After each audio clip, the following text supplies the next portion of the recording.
Saudara-saudara sekalian, akhirnya Anwar Ibrahim tampil menyatakan kenapa Nurul Izzah tidak bersalah dilantik dan kenapa Nurul Izzah boleh dilantik sebagai penasihat ekonomi beliau. Nurul Izzah bukan lantikan Nurul Izzah bukan nepotisme, kata Anwar Ibrahim. Sekali lagi saya ulang, lantikan Nurul Izzah bukan nepotisme, kata Anwar. Perdana Menteri Anwar Ibrahim mempertahankan pelantikan anaknya Nurul Izzah sebagai penasihat kanannya dengan mengatakan ia tidak melibatkan nepotisme. Nepotisme adalah di mana ahli keluarga diberi kedudukan untuk menyalahgunakan kuasa, memperkayakan diri, mendapat kontrak dan mendapat bayaran yang besar. Ini tidak berlaku, kata Anwar Ibrahim. Beliau turut menyelar pengkritiknya dengan berkata, bekas Perdana Menteri dan Menteri yang memberikan ahli keluarga mereka ratusan juta hingga 1 bilion kontrak sebagai tidak layak untuk bercakap mengenai ketelusan.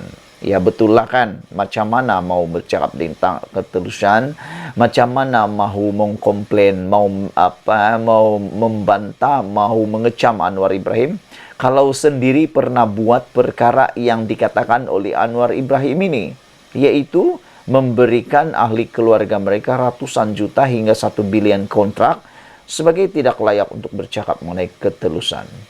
Kata Anwar Ibrahim, peranan Nurul Izzah adalah untuk membantu dan memastikan projek dan tender kerajaan dilakukan dengan teratur.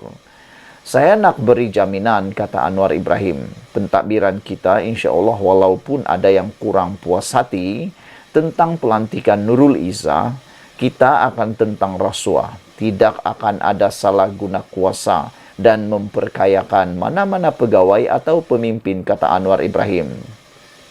Terdahulu, Transparency International Malaysia (TIM) mempersoalkan keputusan Anwar melantik Nurul Izzah sebagai penasihat kanan ekonomi dan keuangan walaupun pendiriannya menentang nepotisme.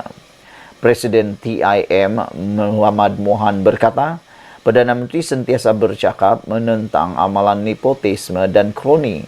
Jadi keputusan itu tidak kelihatan baik untuk beliau.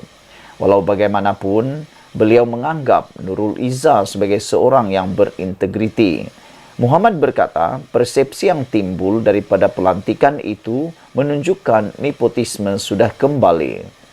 Tambah Muhammad, ia mungkin tidak menjadi isu jika naib Presiden PKR itu menjadi penasihat di kementerian lain. Beliau berharap Anwar akan bertindak terhadap kritikan itu dan menggesa beliau membatalkan pelantikan Nurul Izzah secepat mungkin. Nurul Izzah pernah berkhidmat sebagai ahli Parlimen Lembah Pantai selama 2 penggal 2008 hingga 2018 dan ahli Parlimen Permatang Pau selama 1 penggal. Nurul Izzah gagal mempertahankan kerusi parlimen itu apabila tewas kepada calon Perikatan Nasional pada PRU 15 yang lepas. Saudara-saudara sekalian, diharapkan dengan penjelasan daripada Anwar Ibrahim ini dapat memberikan jawapan puas hati kepada anda semua. Apabila dia kata lantikan Nurul Izzah bukan nepotisme, Perdana Menteri itu mengatakan bahawa Nurul Izzah bukan nepotisme, kerana nepotisme adalah di mana ahli keluarga diberi kedudukan untuk menyalahgunakan kuasa, memperkayakan diri, mendapat kontrak dan mendapat bayaran yang besar. Ini tidak akan berlaku, kata Anwar Ibrahim. Anwar Ibrahim turut menyelar pengkritiknya dengan berkata, bekas Perdana Menteri dan Menteri yang memberikan ahli keluarga mereka ratusan juta hingga 1 bilion kontrak sebagai tidak layak untuk bercakap mengenai ketelusan. Katanya peranan Nurul Izzah adalah untuk membantu bagi memastikan projek dan tender kerajaan dilakukan dengan teratur. Selain daripada itu, sebagai sokongan kepada perkara ini, Nurul Izzah juga disahkan tidak ada puncak kuasa dan tak akan sentuh hal dasar. Ini disahkan sendiri oleh Fahmi Fazil. Pelantikan Nurul Izzah Anwar sebagai penasihat kanan ekonomi dan keuangan Perdana Menteri bukanlah perkara baru, kata Menteri Komunikasi dan Digital Fahmi Fadzil. Katanya, kerajaan juga telah melantik beberapa individu sebagai penasihat, termasuk bekas Presiden dan Ketua Pegawai Eksekutif Petronas Muhammad Hassan Marikan. Istilah penasihat itu jelas kerana mereka tidak akan menyentuh pelbagai dasar. Tiada puncak kuasa termasuk memanggil mesyuarat serta tidak dibayar gaji.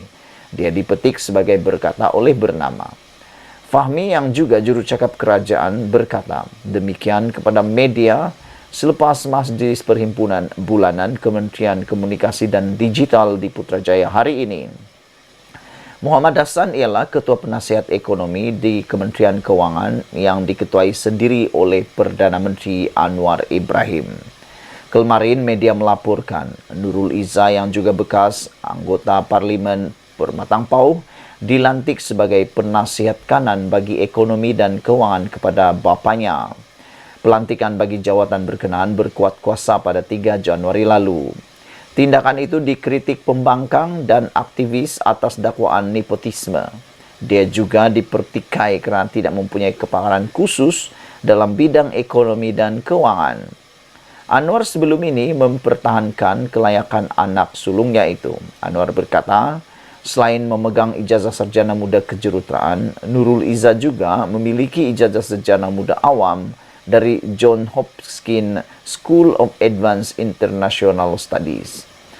Setiausaha politik Nurul Izzah, Amir H. Ghazali pula berkata, tidak timbul dakwaan komunisme atau nepotisme kerana lantikan itu dibuat demi kepentingan negara. Malah kata beliau, Nurul Izzah tidak ada sebarang kuasa untuk meluluskan projek dan tender kerajaan. Saudara-saudara sekalian, itulah dia penjelasan daripada Anwar Ibrahim berkaitan dengan lantikan Nurul Izzah. Beliau kata lantikan Nurul Izzah bukan nepotisme. Selain daripada itu disahkan juga oleh Fahmi Fadzil bahawa Nurul Izzah tidak akan sentuh hal dasar dan tiada punca kuasa.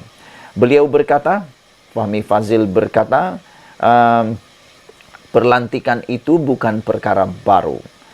Dan beliau juga berkata, kerajaan juga telah pun melantik beberapa individu sebagai penasihat, termasuk bekas Presiden dan Ketua Pegawai Eksekutif Petronas Muhammad Hassan Marikan.